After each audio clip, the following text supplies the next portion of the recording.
Kendrick Lamar flop? Now, I do want to ask that question. And when I mean flop, I'm speaking facetiously. I don't necessarily think he flopped. He's probably going to do, his final number is going to come out shortly.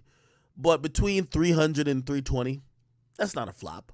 However, Damn did 500. Now, he took 5 years off, which people might say heightened the need, the urgency, supply and demand. People wanted it even more, but didn't do as much. Some people say, well, it was because he didn't do physicals. Well, a lot of people don't do physicals these days. Drake don't do physicals. Drake still did 600. I got a theory about why Kendrick did less than what I predicted him to do. I think he was going to do 400 to 500,000. I'll tell you my theory now. We could come back to this. It's going to be, I got a lot of stuff to address. I think Kendrick did less than what most would, or at least people like me would expect him to do, because Kendrick did not pander to the social justice warriors of Twitter. He went against cancel culture, which is what Twitter is all about. Kendrick actually was an independent thinker. And if Kendrick pandered to the audience who basically just give him fellatio for the last 5 years, I think he would have done way better. But that's why I got to salute to Kendrick. Because the easiest thing for him to do would have just appeased them motherfuckers. Except he was criticizing why people can't say certain words about the LGBTQ community. Oh, wow. Oh, no. He's not supposed to talk about that. He mentioned that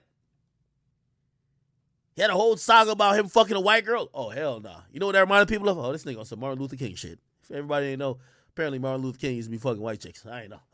Let me stop this before they flag the YouTube or whatever. So I think because Kendrick did not pander and did not go into what groupthink wanted him to do, he did less. But I guarantee as he's in Ghana playing soccer, kicking it with his folks, he probably feels more free. I've always said about people like Kendrick Lamar and J. Cole, there's a certain segment of Twitter that latch onto them that essentially, when we were asking, why don't Kendrick come out and speak when there was some social turmoil and maybe race relations stuff going on? Maybe he didn't have nothing to say, or maybe he wasn't going to say whatever the masses wanted him to say. It becomes a time where you get in a particular position like Kendrick is in now, that just like how Colin Kaepernick is in, where you have now become the face and the voice for a movement where necessarily maybe not all of your opinions or every single thought you have align with the masses. It then forces you to either compromise your soul, because now you got to be a puppet. I'm not saying that Kendrick is a fraud, because I think Kendrick is authentic to the point I think he could have done better by just repeating and saying and echoing the shit people wanted to hear. But instead, he focused on personal growth of him as a husband or a potential husband. I don't know if he's married, I'm sorry. Or should I say, and him as a man.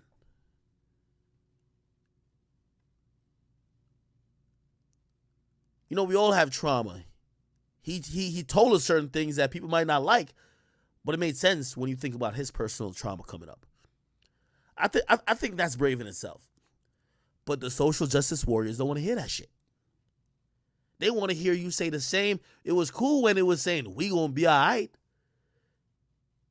And I ain't gonna lie, people still are giving him credit for the album, but I see people, they're frowning their nose up at certain stuff that he's saying.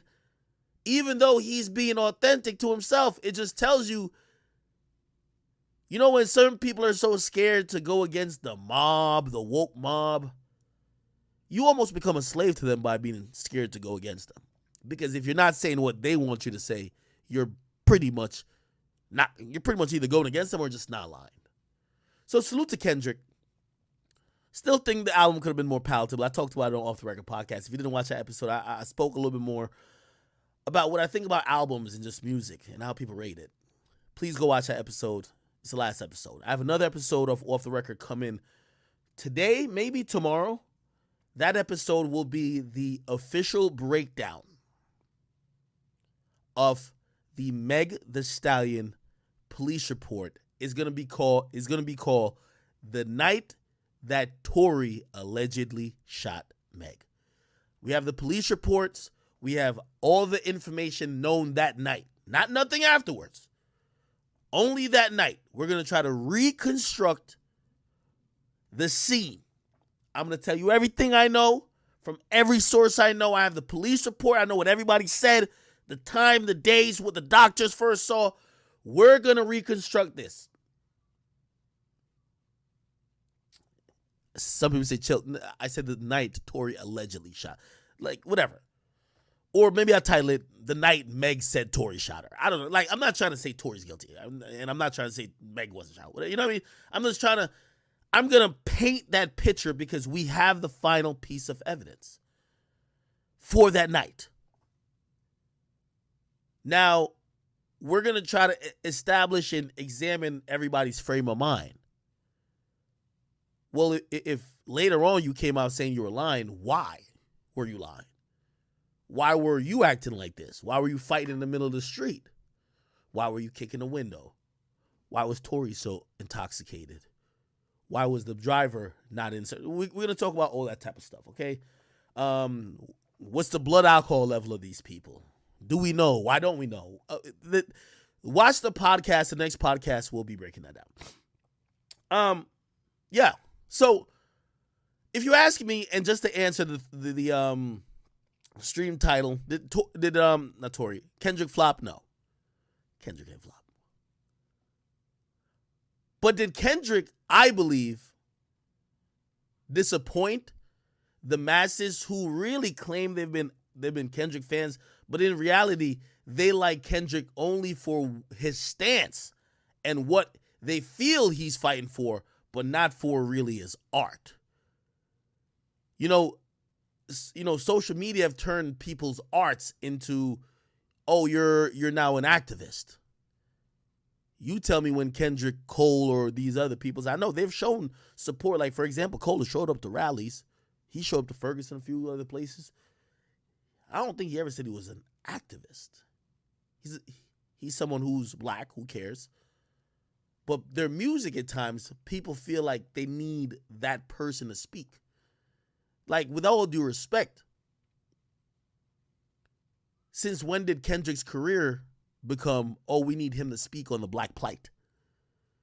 He started off his career telling us that he was a kid who was in Compton just watching shit outside of his window, never really told you if he agreed or disagreed, or he told you understood, and he was a very complex point of view. Then, of course, we had a lot of social shit happen, and people just said, nah, you're the guy who... But speaking of which, and since we're on this train of thought,